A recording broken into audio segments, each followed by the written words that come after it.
So now let's tour around the interface of Google Hangouts. When we go to hangouts.google.com, you pop up onto this page, and here you're given options to use Google Hangouts.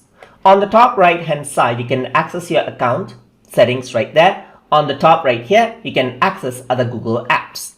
Over here, there's 3 initiation buttons to initiate a video call, a phone call, or a message right here. On the left hand side, you can view your contacts from right here, you can view your conversations from right here, and you can view phone calls from right here. So there's nothing at the moment, so I don't see anything right now. But as I make phone calls, messages, the area will start getting crowded up. On the left side, you can see this hamburger icon called menu. You click outside and it minimizes out, or you can press this for more. You get the same menu right here.